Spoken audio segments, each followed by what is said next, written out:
Hey, what's up everyone, Sean here, and welcome to another new video.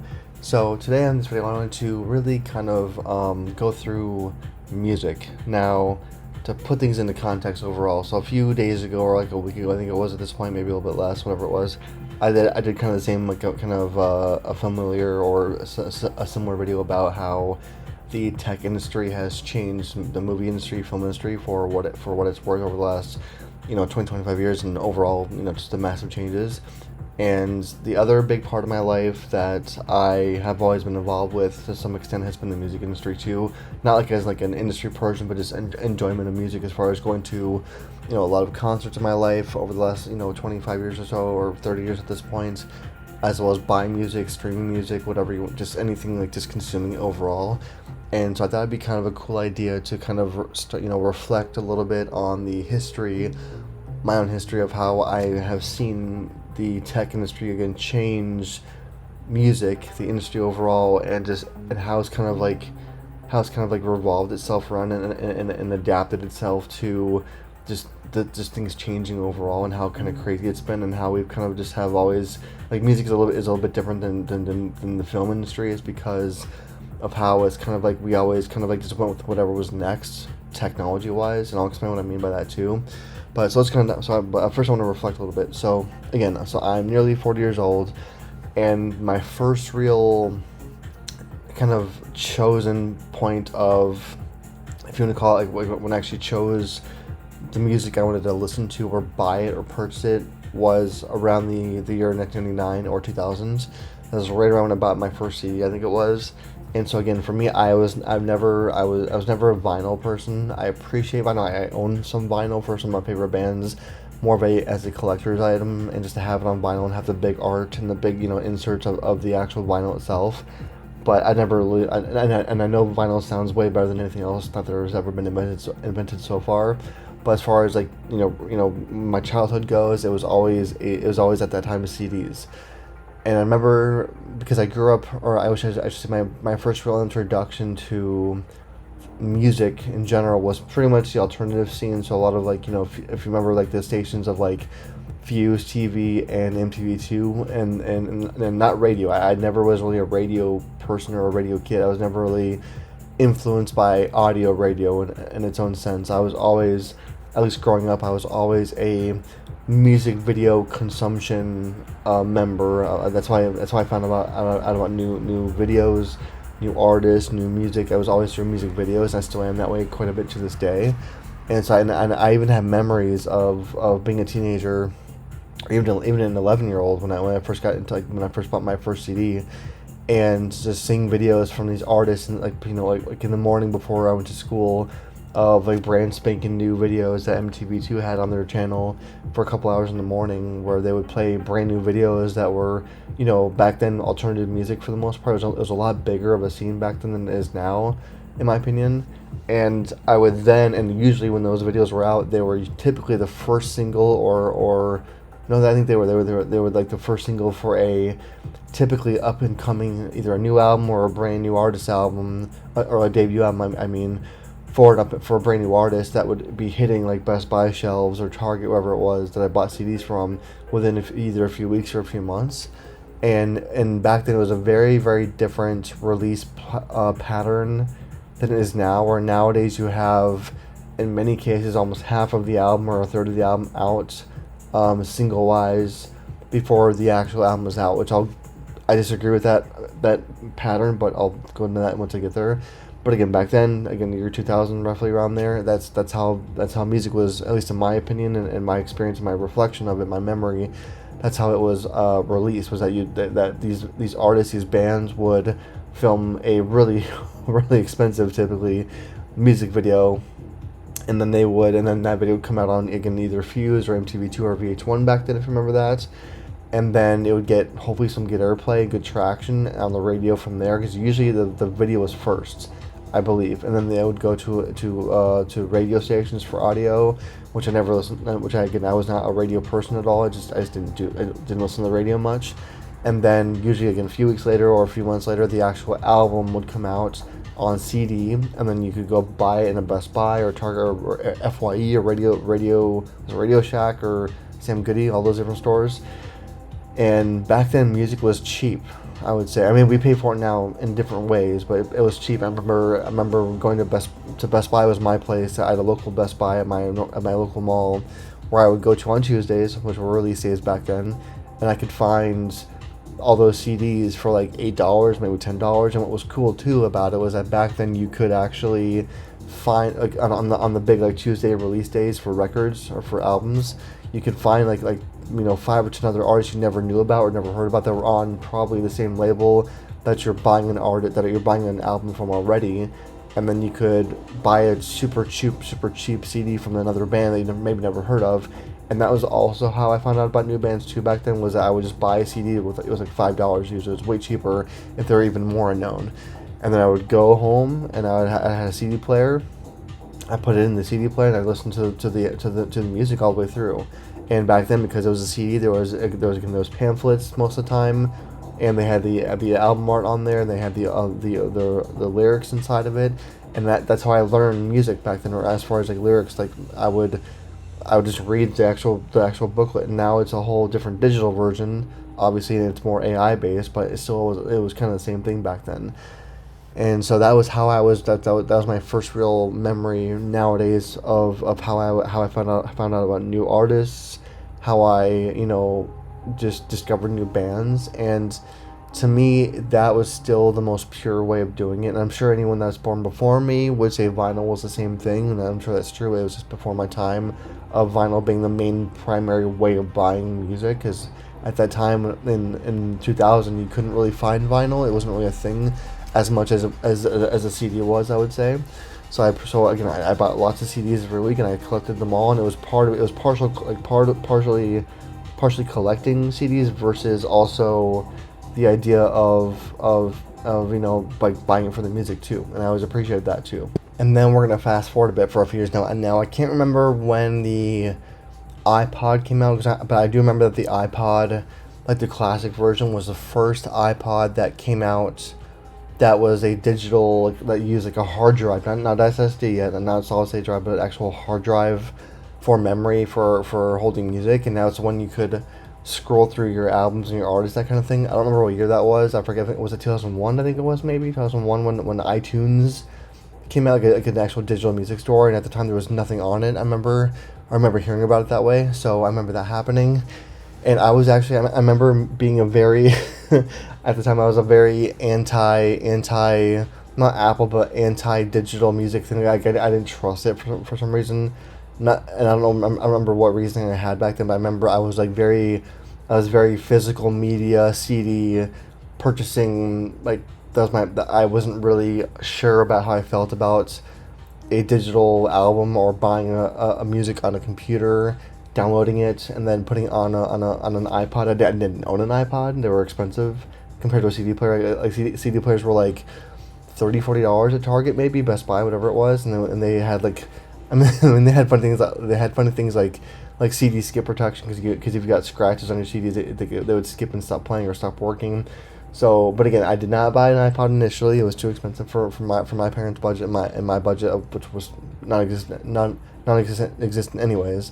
But again, I didn't buy it yet, and I was against. And I remember though I had some friends in school back then who were a little bit more well off than I was, and then they showed me an iPod in class a few days, and I was kind of blown away by it, impressed by it, but I was also like, no, CDs, because I just appreciated the fact that you could buy a CD and have the music right physically, and then you can have all the lyrics and the artwork inside the pamphlet. I liked that part of it. But then I remember a few years later, after I did end up buying, I think it was either an iPod Shuffle or an iPod Nano. I think it might have been the first one, an iPod Nano, where it was still a click wheel, but it was a much smaller version, and it was the first, I think, maybe I'm wrong, but the first solid state drive, no, it was a flash drive. It was a flash drive, not solid state. It was a flash drive for memory, for music, and it was an iPod Nano. I think it was like $150 or whatever at the time, and they had different colors, and I had that, and that was my first real launch pad into the digital music space with iTunes. And then move forward a few more years, and of course then you get into, when then you can start to like import your your CDs that you owned already, which most of us had hundreds of, if not thousands of at that point in time. But you could import your CDs into your computer with iTunes Match when it was free, and then it would match your, as the iTunes music library for buying stuff was going, you could match your actual CD ownership with the digital files, and then iTunes would just give you the music on there, or just give you like the digital file in your library, and you could download it then onto your iPod, whatever version you had.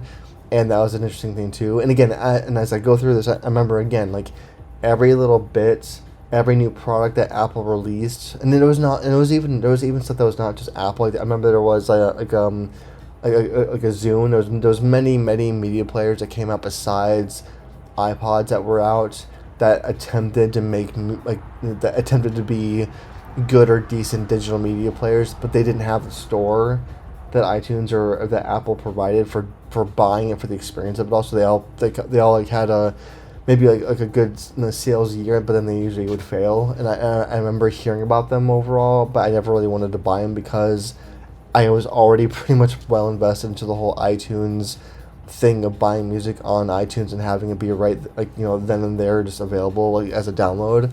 So again, I did the iPod Nano first, and then again moved forward a couple of years, and then that's when I remember it was right about when the iPhone was announced, when the idea of like having a digital, your an iPhone, like the full web browser, but also your music, and then movies on that was all in one device. And I remember being incredibly blown away by the iPhone itself for just a product when it was announced. And I remember I think it was like $400 maybe around there, with a 2-year contract on AT&T only back then when it was announced. And what's crazy again, and that's why I thought this would be an interesting topic, is because as Apple announced newer and newer products over time, and they all kind of seemingly, to my memory, kind of came out very quickly. Like they had a very, very rich and a very vast library of products that were all music players of different types. There was not just an iPhone. I mean, there was an iPhone, but it wasn't like, there was a Shuffle, there was Nano, there was iPod Touch. Like there was many different versions back then when they first started coming out, and then they would put out different colors and different memory types. And so they really did what they kind of do now with iPads, essentially, where they put out, probably, I don't know how many there were, but there was a ton, like so many, an infinite amount of different Apple media players that were all really the same thing. Like they all just were based on whatever kind of personality you had and whatever lifestyle you lived, which would be whatever was best for you. And so I remember even owning, at one point, a iPhone with an iPod Touch, and I was like, why do I have two devices that do the same things? I remember selling my iPod Touch and then only having an iPhone. And pretty much since 2007 or 2008, I've only had my iPhone, of different versions, of course, but for all my music. And then, of course, since 2007, since then to now 2026, of course, we've gone through, many more iPhones, but then slowly Apple started to pretty much phase out and kind of kill off and retire the majority, if not all, of those devices. I don't even know if they have any more stuff. I think they have an iPod section on their online store, but I haven't been on there in years. I'm not sure what they even have anymore, or because they don't really announce stuff anymore like they do for the iPhone or for a Mac or an Apple TV. I know they have it there, but I don't know what it is anymore. I haven't looked at that in years. But again, so that's a very, very quick summary of how I remember music going from being a CD to digital, and then the quick, very, very seemingly aggressive advancements of products that changed music in the music industry. And again, I've never been involved with the industry for music, but I remember seeing and reading so many articles about how the industry kind of never really caught up with itself, essentially. And what I mean by that is that when digital music was sold, meaning like $1 a song rather than an album, like where you had to buy a whole entire album to get just one song or to get the whole thing, whatever you wanted to do, that at that time, that's when artists were being paid. I mean, it all depended on your contract or as an artist with your record label and all that kind of stuff. But the whole independent artist was not a thing yet as much as it is now, and that's also been a big change too. But I remember that again, artists were paid for their album sales, or they could go. I feel like they could go, they could break records and sell, thousands or millions of, or hundreds of thousands of records way easier and way quicker because of how often CDs were sold back then. And now it's all based on streams. And that's been the biggest kind of like, I don't know, it's been the biggest frustration thing for me to see, not as a musician even, because I'm not a musician, but just to watch artists struggle where they get thousands and millions or just billions in some cases of streams these days, and yet they're making nothing on this music being streamed, where it used to be a very polar opposite thing. Now again, I have zero idea how any of that stuff works as far as like, how the old contracts work for how many albums were sold for an artist and what they actually got paid for those sales, if they made any money. But I remember that, the only equation I really have to it of how it switched and kind of flip-flopped over the years is because of how from cheap to being uber insanely expensive touring and concerts have gotten is the only real kind of like factor I can even see it as, or the ratio has changed for that too. And I'm not trying to make this video turn into like a whole like, Ticketmaster Live Nation annoyance thing, although I do want to talk about that in another video in the future. But I remember that back in the day when I first started going to concerts, which was around 2004, 2005, or 2003, around that time frame, where alternative shows were like $15-20 for a tour of like 5 bands. And then slowly the same thing, and slowly over time, those shows became $35-40, then $45-50, and $55-60, and then so all of a sudden these bands, which they also got bigger. The bands got bigger over time, so it makes sense. But they would go from, for obvious reasons, from clubs to what I call medium venues, like a small to medium sized venue, which is like right around 5 or 10,000 people for capacity. Then to an arena of 30 to 40,000 people, and then maybe if they're really lucky and doing very very well, then maybe a stadium, but that's pretty rare for a lot of the alternative artists I listen to. So most of them have to stay in arenas and they just play, they tour in arenas most of the time. But you get the idea. And so I think that, I don't even remember when it happened really, what year it was, because it was I don't think it really was a year. I think it was over time on when I do, though I will say I will blame fully or partially at least the whole on when tickets went from, or I should say when CD sales went away. For one thing, that was the beginning of it, when CD sales vanished, or not vanished, when they died out, where people didn't have to buy a CD anymore they didn't have to spend $13 on an album. They could buy or spend $1 or $1.30, whatever it was, on iTunes, and get one song and only have one song from an album. They didn't have to have a whole album anymore. So that was the beginning of that change. And then again, it was not immediate, but it did happen, to where once that change happened of CDs going like dying out, roughly over 5-10 years, and then but buying music on iTunes or wherever store you use digitally, that change happened where, I don't know if it was contracts changing for album or for artists with their record labels, or maybe the internet becoming a bigger thing, and where artists could be far more independent, or they wouldn't even need a label anymore, or whatever it was. There was a multitude of things that happened, but somewhere in there, tickets for concerts went from being, again, like $15-20, maybe $25, up to, again, $35 to $40, then $50, then $60, and then I remember, them breaking $100 and that being a big deal. But then not even just the concert prices, but also the fees. Because I remember when I would go to a Macy's or a Sears, to any Ticketmaster location in person before actual mobile ticketing was a thing at all, and there would still be a fee on the ticket, but it was like a printing fee, and it was like $1 or $2. It was nothing nothing super expensive, and I was fine with paying that because I got the ticket right then and there, and there was no resale involved. And to my knowledge, I was not even any resale sites or resale in general. Like, I remember seeing certain venues, like I don't know what they were called, but I saw certain retail certain retail stores that did do resale ticketing, but I have no idea how they worked back then for what they were. But I saw them like in downtown areas and things like that for the most part. And then all of a sudden, I remember, I don't know when it was again, but I remember maybe it was part of when Ticketmaster or Live Nation, at least in the US, joined and combined and merged, and then the whole thing kind of went to hell, honestly, at that point, or at least started to, because at that point, then I think that the resale market started, or at least was invented when the App Store on with Apple was invented. Then resale became a thing on ticket resale, where I guess soon as tickets went online fully, and you couldn't really get them printed anymore or sent to you through like to your home address, that kind of thing. Then when resale went up, just resale just kind of broke everything. And then not only that happened, but then also the fees started to be created and upped and that kind of thing. And to this day, it's funny to me because to this day, whenever I go to look for concert tickets and then it doesn't matter what band I see, or what artist I see, or what venue I even go to, or what venue the show is at, or whatever it might be, or even the size of the venue.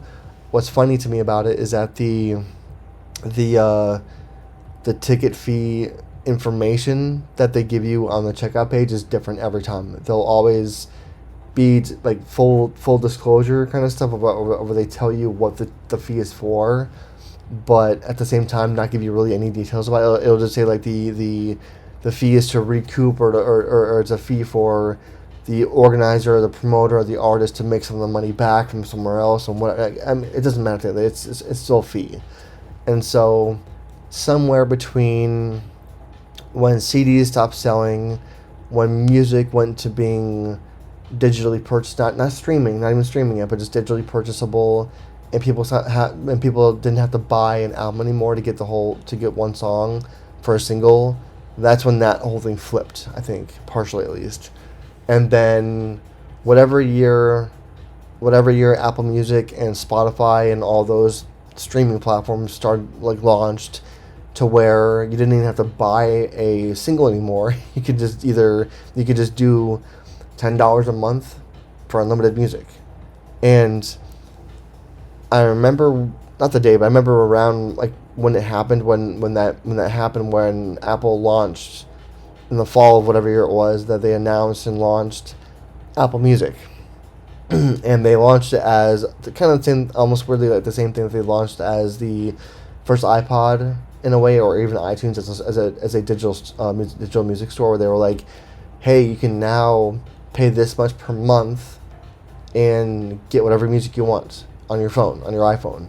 When the iTunes, like when the Apple Music went live, and then I remember when Spotify as a platform came out, but I remember that it was launched and it was not very good when it came out either. But it was definitely launched in like a reactionary kind of, definitely competition to what Apple Music was supposed to be. And I remember the whole Taylor Swift debacle thing of because I remember when Apple Music was announced and when it came out and launched, that they gave out 3 free months of Apple Music initially to kind of get people to switch over from buying music digitally to even just streaming at that point.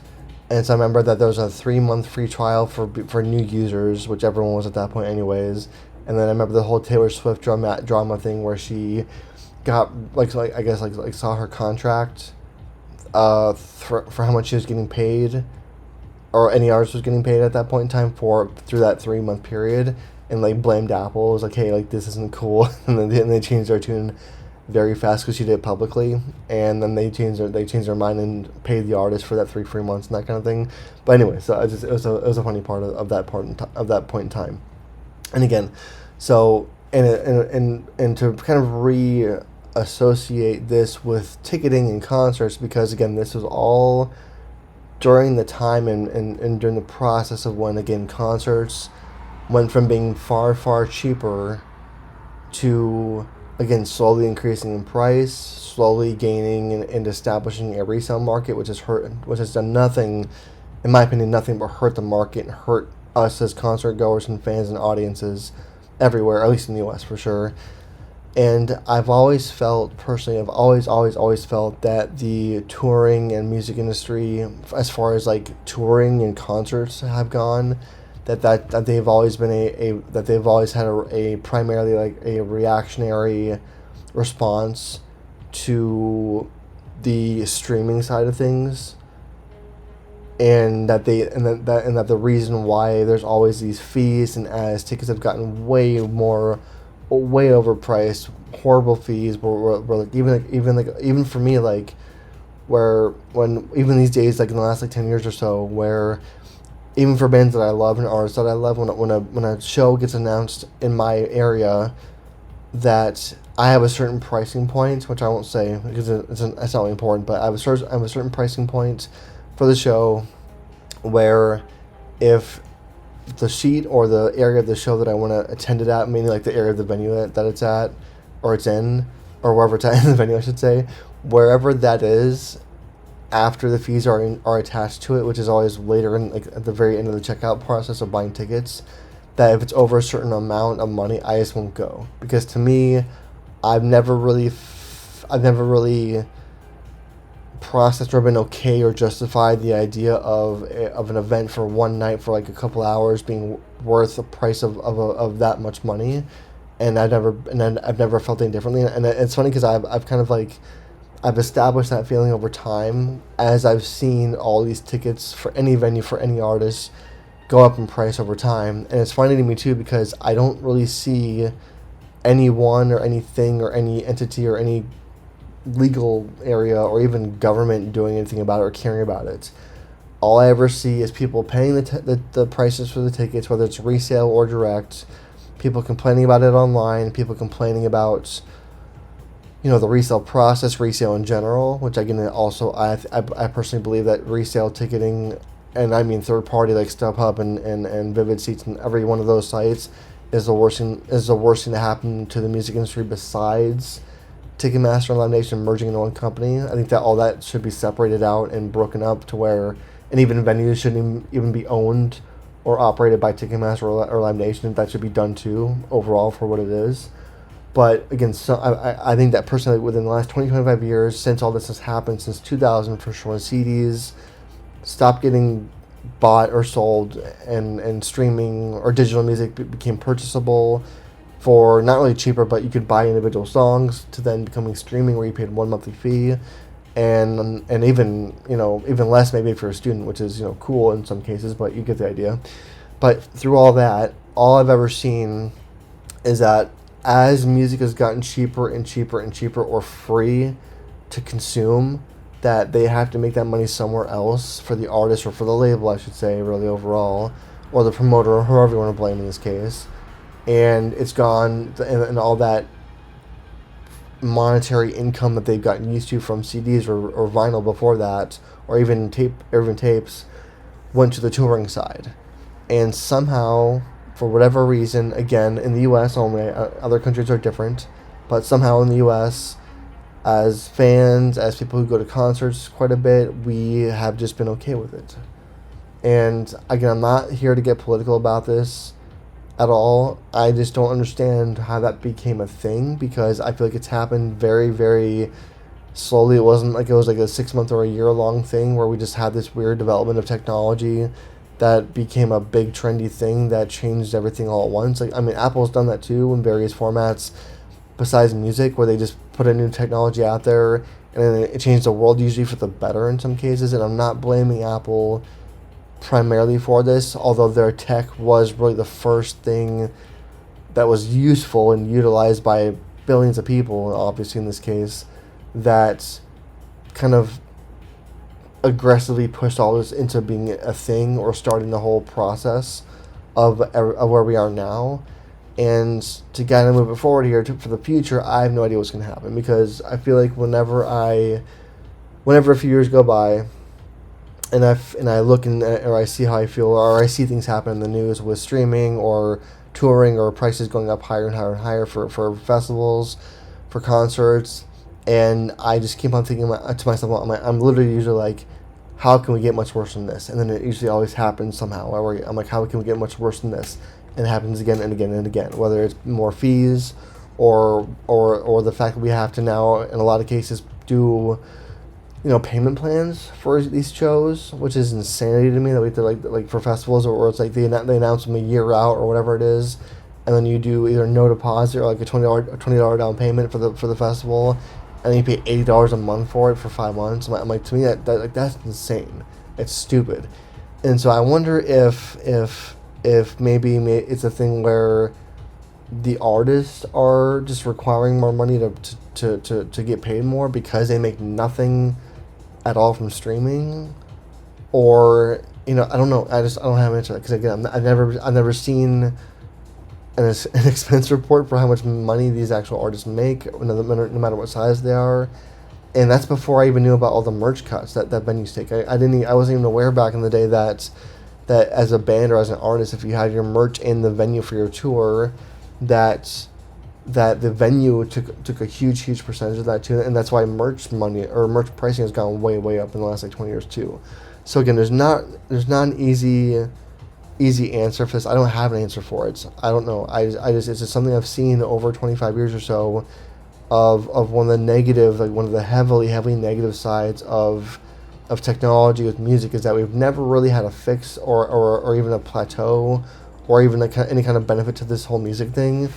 It's just that we get our music either for free now or for very cheap or nothing or very close to nothing in many cases, which is cool. I mean, I'm not against that part of it, but again, I know that the money for these artists to live off of, even though it's a little bit insane how much they make in some cases, but again, you get the idea. I know that the money that they used to make off of album sales, physically, like physical album sales or vinyl even, had to go somewhere else. So obviously went into touring and the cost of touring, and even that's gone up in price too. But again, I don't know. It's a very exhausting thing to talk about. But it has, the reason why I'm making this video for it is because it has been a change, whether it's positive or negative, and however anyone views it, it has been a change in technology, or I should say, it's because technology has adapted and evolved and become better and better over the last 25 years or so, where it was inevitable for that to happen. But I always still feel like, as I said before, I always feel like that because of streaming, because music went from CDs to digital purchases to then streaming for little or nothing for cost from us, that again that the money had to come from somewhere else. And again, unfortunately, went to music and touring, that kind of thing, or ticket buying, and that's where it is. So I don't know, for the future, what I'd love to see, what I'd love to see would be to have, in the U.S. at least, again, I would love to see some government laws being passed to break up Ticketmaster and Live Nation, make them be broken apart. And then I would like to see literally every single resale website, Vivid Seats, StubHub, all them, SeatGeek, all them go away and be closed, because all they do is charge fees upon fees for everything. I think we already have a good, okay platform for on Ticketmaster or AXS, whoever you want to call it. They're all the same, but I think we should have all the resale, because I do think resale can be done. I will say that much. I think resale could be done, but in the appropriate way, where you can buy a ticket on Ticketmaster or AXS, whatever method it is, and then if you can't go for whatever reason, you can list your ticket only at the purchase price you bought it at, with no fees, no listing fee, no selling fee, no buying fee, nothing like that. Because right now, if you resell a ticket on Ticketmaster, because there's you can't do that for most shows, but if you list a ticket on Ticketmaster, there's a listing fee of like $25-$30, and then the purchaser, whoever buys it from you on Ticketmaster, has to pay another fee also in addition to the ticket price itself. So those should be gone, like no problem, and then just have it be whatever you paid for it. Like, you shouldn't be allowed to up the price to whatever you want to. Now, I will again give credit in where it's due in some cases, where some artists will enforce or try to enforce some policies on their tours, where they will have it be a fan exchange, as they call it in most cases, where they'll just only have it be where it's where you can only list it for what you bought it for.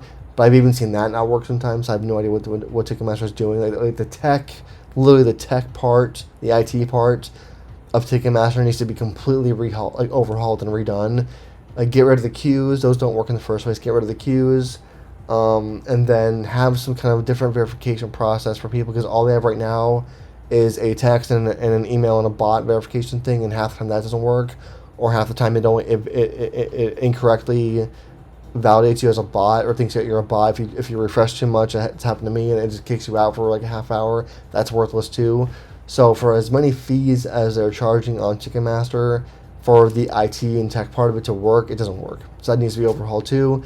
And then also very, very badly, we need to get rid of dynamic pricing. And if you know what that is, dynamic pricing overall is a thing on Ticketmaster where when a tour, any tour at all, goes on pre-sale, no matter which pre-sale it is, if there's demand for the show, which there usually always is in pre-sale part of it, that if there's whatever demand that there is, they reserve the right to increase for whatever reason, for whatever they want to. They reserve the right to increase the pricing of the tickets of any area of the venue to whatever they want to reflect demand. And I have no idea what the heck that even means, because to me, the base ticketing cost is the ticket price. And I've seen it, and I've bought tickets on that model, and even the explanation that they give in the actual system when you're buying it has no logic to it. It just says that they reserve the right to charge based on demand.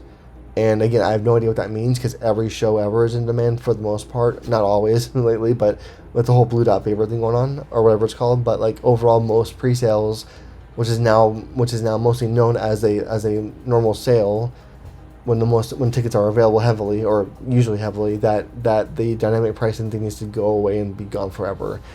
And lastly, the other policy I want to get rid of too would be for the platinum seats, because those are ultra confusing for everyone. Because on average, when I've seen people post screenshots on Twitter or wherever they are on event groups of their experience or what they see on their ticketing platforms or their venue selections, the platinum seats are a thing where they are like a row or two in every area of the venue, where Ticketmaster will choose those rows because of their preferred viewing angle or placement in the venue, that you can see the show in a much, much better way. And they will literally double, triple, or quadruple charge on top of the base ticket pricing for that seat or that row, and people panic purchase them all the time, and they don't know what they buy.